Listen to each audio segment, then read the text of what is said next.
It's 11 minutes away from 8. In today's age, we're trying to be all things to all people. There's family and financial pressures and work, and everything comes home with you now because you can be contacted at any time. It's the reality of stress in the modern world. So what does this mean, and what's it really costing us? Nutritional biochemist and author Dr. Libby Weaver joins me now. Libby, good morning to you. Morning, Paul. How bad is stress? How much of a problem in people's everyday lives is stress? Well, research is certainly showing that it's an increasing problem, but I guess what is so important to discuss is what creates stress in the body, and part of it is we need to look at what leads to stress hormone production, specifically adrenaline and cortisol, because historically when we made adrenaline, one of our stress hormones, it communicated to every cell in our body that our life was in danger. A tiger jumped out of the jungle at us, someone from another tribe chased us with their spear, we go, and immediately we're on red alert. But in modern times, what leads us to make adrenaline is, block your ears, caffeine, and our perception of pressure and urgency. And people have made what they've got to pull off every day full of pressure and urgency. So over the years, things have changed. I mean, originally we were in a cave and all of a sudden we think, shit, what's that that's just walked into the cave? And the next minute, half of our family are dead. So that was pretty stressful, but very basic. Whereas now, you know, you see people, they can't even walk across a road. That we're not stressed by traffic. We're on the phone answering emails as we walk across the road. Precisely. And that need to be available 24/7 is one of the challenges for people to switch off from, because if you think about how a lot of people are raised, they're raised to be people pleasers, they're raised to be good humans, responsible citizens, put other people's needs before their own, and there's a lot of positive to that. There's a lot of gifts in that, lovely friendships, kindness, all those things.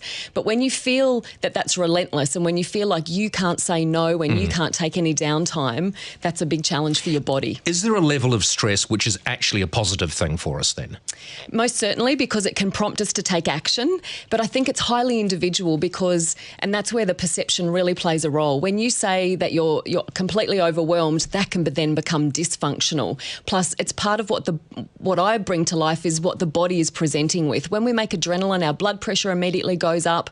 Our blood is diverted away from great digestion to the periphery to escape from danger. Inflammatory substances are created. We use predominantly glucose as a fuel source. God, what a nightmare. Rather than body fat. So the consequences are significant for our health. Okay, so just quickly, how can people who are listening to us right now recognise that they have a problem with stress? So I wrote a book called Rushing Woman Syndrome, and I think if that title resonates certainly to women, then that's a call to action. But one of the what does that mean, rushing? So if you are literally panicking to get to the next thing. Precisely. And when you feel like there aren't enough hours in the day, when you feel that you're tired but wired, when you feel that you don't sleep restoratively, one of the things, if you don't wake up with energy, that's a great call to action. Sleep is supposed to restore us, and yet what do most people do? They warm up with caffeine, they get very busy throughout the day, and then they feel like they've got to cool down with alcohol. You've just mentioned caffeine twice. That's the second time you've mentioned it. So what I want you to do now is give me the 3 best tips that the average person can use to reduce stress. Is one of those going to be drink less coffee? It is, in all honesty, because caffeine leads the human body to make adrenaline. So if you So it fools us.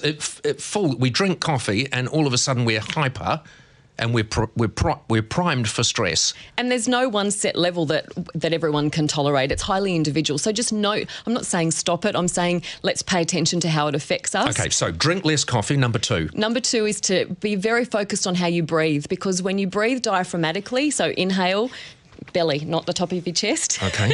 So your belly sticks out when you inhale and then your belly shrinks. But I love it. Everyone adjusts themselves when I start talking about this. That communicates to your body that you're safe more effectively than anything. Okay, so that's not just breathing, that's posture, because with me, I can't breathe properly because I'm hunched over. Well, we can work on that. Yeah, we right. change your life, Paul. Okay, third thing? And then the third thing is to explore your perception of pressure and urgency, because essentially we are so incredibly privileged in this country because our basic needs are met, and still for too many people in the world that's not the case. So prioritise. And be in touch with what are the important things. Be in touch with what a gift life is. I love that third one. I love it. Libby, thank you so much for joining us. Dr. Libby Weaver, author and speaker.